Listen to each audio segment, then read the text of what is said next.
Oh yeah, it's about that time. It is February's Dinosaur Dracula fun pack. Now, aside from cutting the tape, this is a new one. So let's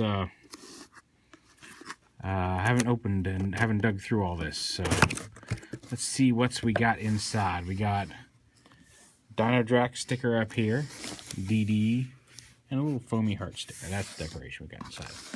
This is a little bag with a mini boglin. We'll have a look and see which mini boglin we got in a bit. Some tissue paper to fill it out. Some nice red Valentine tissue paper. This actually came on Saturday on Valentine's Day. So cool. Valentine Mortal from Toyfinity. The same company that makes those RoboForce figures that I love so much. He's got backwards feet here. But yeah, it's a blue. Yeah, see toyfinity.com on L Design. Little vinyl toy. You'll love them from Dino Drac. Some cards. We'll open these in a minute. We got a pack of Jaws 3D cards with the 3D viewer and some bubble gum. All right. Some Monster in My Pocket cards, collectible Series 1 limited edition, and some Gargoyles cards. I'm looking forward to opening those. I love Gargoyles. A t-shirt factory iron-on. Contents 1 iron-on. I love bubblegum, head of the class. So it looks like some weird old... looks like you get one of these 18 iron-on. So we'll see which one we get here in a minute. Incoming Valentine. Ooh, I got a Raphael Valentine with a lollipop. Awesome. I like Raphael. I like Ninja Turtles. A book on the Battle of Little Bighorn in the Wild West. Then white settlers arrived, greedy for land and gold. Suddenly the Indians and their cultures were threatened. Their fight for survival had begun. This Tuesday, only in theaters, Tecumseh. And I don't even know if that's... I don't even know how accurate of a... is Tecumseh mentioned in here at all? I don't even know what I'm talking about. Let's see. Indian Wars, Little by Chief Red Cloud. Sioux killed the white guys. I wouldn't trust the white man either. Honestly, that was smart instincts on the Indians' part. Showed Custer how good a soldier he really was. Oh, Chief Sitting Bull, Crazy Horse, Gall, and Rain in the Face. Apparently, got Custer. Look, I'm giving you a history lesson right now. Rain in the Face cut out Tom Custer's heart. The Sioux had gotten their revenge. That's how it ends. Rain in the Face cut out Tom Custer's heart. The Sioux had gotten their revenge. 80s colors. That's actually a pretty gripping story. Oh, you can get Wild Bill Hickok and Calamity Jane. The gunfight at OK Corral. Battle of Little Bighorn, which we have right here. And Wounded Knee. So, learn about the atrocities committed by the white man and how they were put in their place at the Battle of Little Bighorn in pocket size. You can carry this around your pocket and let everybody know of the atrocities of war. Bookended by 80s font. Seriously, I swear to God, like, you open it up and it's like, you hear that, like, scene change music from Saved by the Bell, and then all of a sudden it's a horrible tale of ripping out people's hearts and murder. Hey, Screech, what's going on? Anyway. I love these little pocket books. Anyway, now that we've spent way too much time on that, there's a Superman Bazooka Classic Bubble Tunes Superman DVD. And I think I've got like this. I've got this old Superman cartoon in like 3 different versions on like 4 different DVDs currently, because like Target had in their dollar bin, you could get a bunch of these Superman cartoons. They had like volume 1 and volume 2 of these old Superman cartoons, so I've seen most of them. But yeah, these are fun little... If you really want to look back into like the history of comics and cartoons, some of these Superman cartoons are pretty good. Very racist, if I recall. There was one with a giant cannon and a Chinese villain who was, God, super racist. That was not his code name. That was just how the how the thing went. A swatch cut from a turtle pie. Unfortunately, I got part of the barcode of a pudding pie. I would have loved to have had part of the front of this. But it's an actual piece of a Ninja Turtle pudding pie filled with vanilla pudding power. And, man, I would kill for a Ninja Turtle pudding pie right now. And then, of course, the month's letter. Hey, welcome to February. Love and Monsters is the theme this week. All right. Or theme this month, I guess. And then, of course, the February poster. I dig it. All right, so let's open up all this surprise what could be inside here. Now that we've opened up all the normal stuff. Let's see which iron-on. Let's see which of the 18 iron-ons did we get here. Which t-shirt will I iron it onto? Will I iron it onto? Will I wear it in public? I guess we'll find out the answer to those questions. Maybe if you ever see me in public. So I got Bummer Shreep.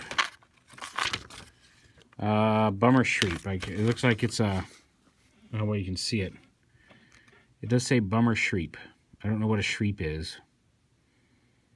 But it looks like some sort of... Honestly, it looks like that giant monster car from Ninja Turtles that Casey had to... That Casey and the chicken had to beat when Donatello was in. Let's see if we can't find the corresponding picture. Bummer Shreep right here. It's this little bug-eyed monster attached to a small hot rod. Oh, we're not even focused on that, are we? Let's see if we can focus that in. There we go. We got this iron-on right here, except it is in full color. So, all right. Monster hot rod cars. We'll have to put that on. Find a t-shirt and stick that on there. Mini Boglin. Let's see which Mini Boglin we got. And we got... I can't tell if this monster is smushing his own head between, like, symbols.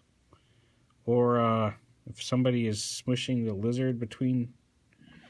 That's very different from what I remember Boglins being. But, hey, that's the Mini Boglin we got. It's kind of orange, which is cool. Is he making himself into a tortilla or a... I don't know what's going on there. It looks like it's supposed to be symbols. Looks like this dude is smushing his face between symbols. Okay. All right, so that was a Boglin. I remember the big Boglin with a puppet. Yeah, whatever. You don't want nostalgia story for me. All right, let's open the Gargoyles cards. Let's save the Gargoyles cards for last. Let's open Monster in my pocket first. Because I never really gave much of a crap about Monster in my pocket. I remember it when I was a kid. Let's see what we got in here. Ooh, I can join the Monster in my Pocket Collectors Club. I bet you that does not. I bet you if I sent $5 to that address, I would get nothing in return. Okay, so it's a sticker poster puzzle. This goes here somewhere. Oh, maybe it looks like that matches up right there. Yep. So there's part of the Monster in my pocket. I got a checklist and the monster post. This is sticker number 1. This is sticker number 2. Oh, yeah, so I literally got the top corner right up here of the monster poster that would be. So I got these 2 cards out of this whole poster. We got Hanover. His point value is 15. Wendigo, whose point value is also 15. He is 10 feet tall. The Monster, whose point value is also 15. The Ghoul, oh, he's only got a point value of 10. The Phantom, whose point value is also 10. That makes sense. Phantom's definitely not as point worthy as Hanover. I don't know who Hanover is. And the Mad Scientist, whose point value should be 6, but apparently it is also 10. So those are the Monster in my pocket cards, which I can put in my pocket and live up to its proclaim right there in the title. I can carry monsters in my pocket.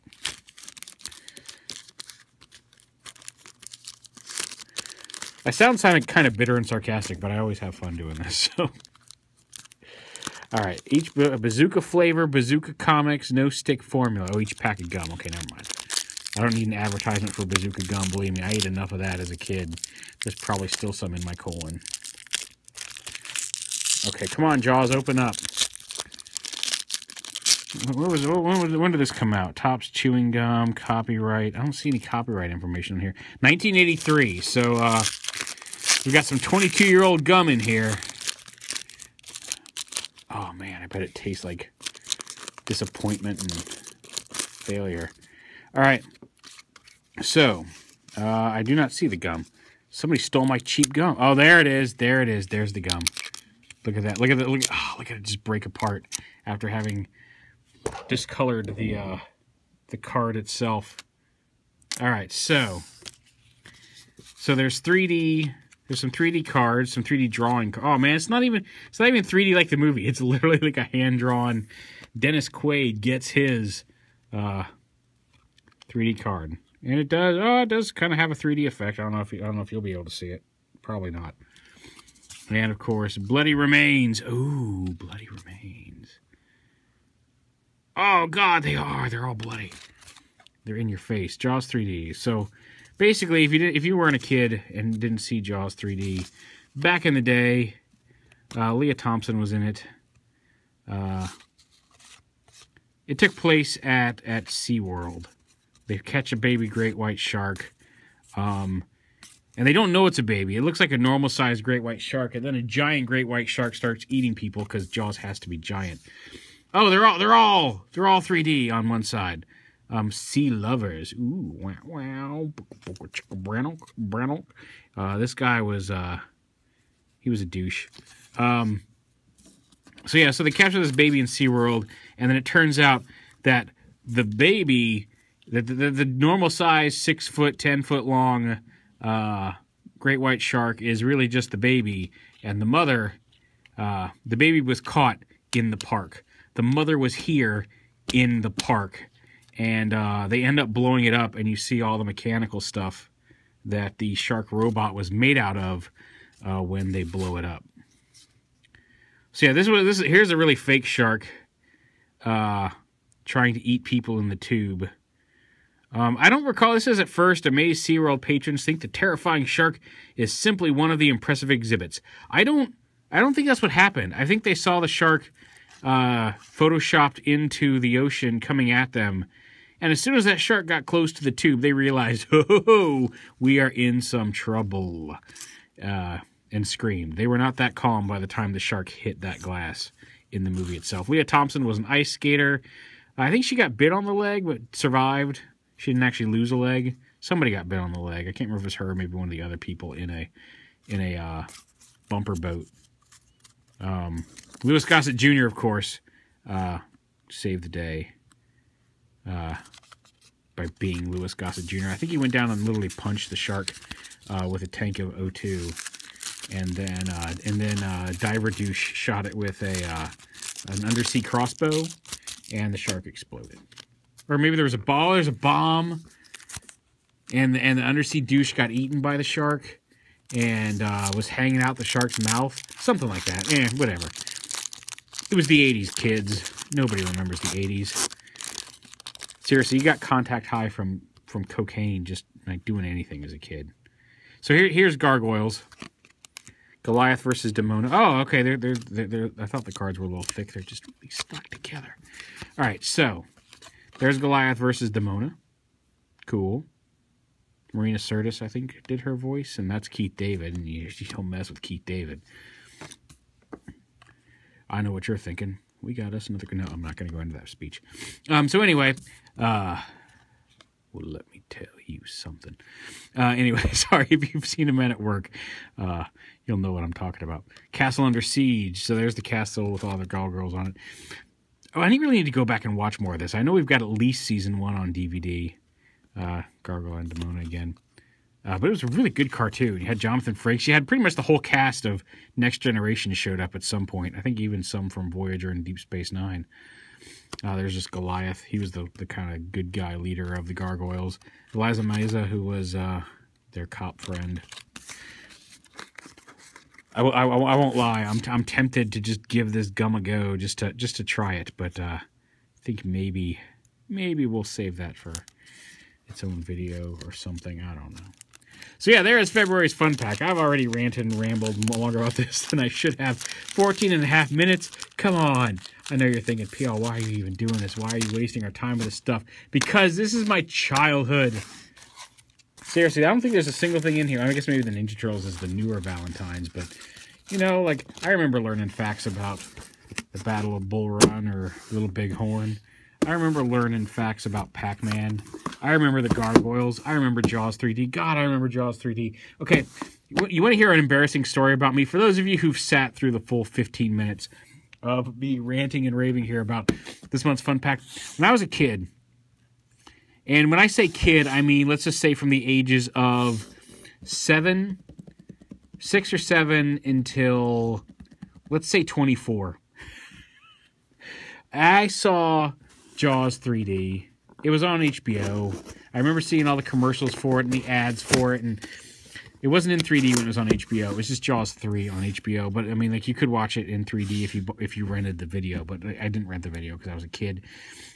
I saw Jaws 3, and and the thing is, as a kid, I would watch that incessantly. Incessantly, I watched that movie, and I don't know why, because somehow it convinced me that if I got in the tub, sharks were going to eat me. And now I know a shark in a tub that would be big enough to eat me would have had to have been placed there. But no, in my 8-year-old mind, I'd convince myself that they would come out of the faucet as you filled the tub about yay long and would grow to full invisible size.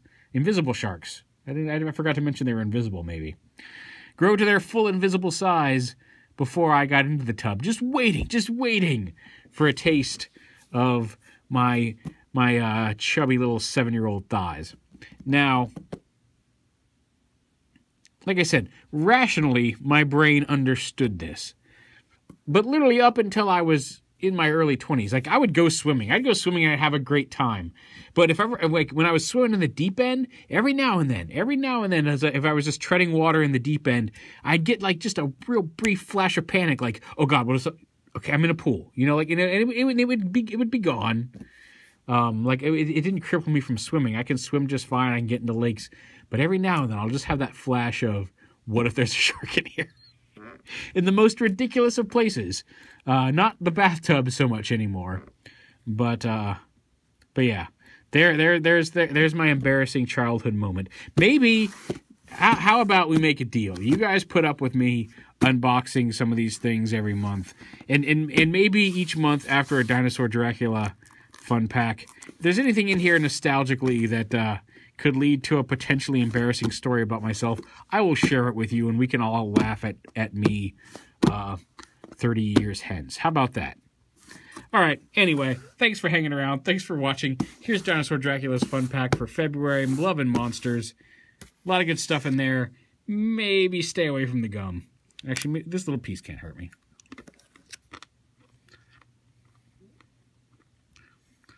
Okay, sometimes gum like this... Wow. Ooh, that was a bad idea. That was a bad idea. Sometimes gum like this will, when introduced into your mouth, despite being hard, chewing on it will kind of restore some of its chewable properties. That did not happen here. That was like eating... That was like eating chalk. Waxy. It tastes like the 80s. I don't know, like, it tastes like an 80s convenience store. And that's all I'm going to say about that. Don't do it. Leave the gum alone. Trust me.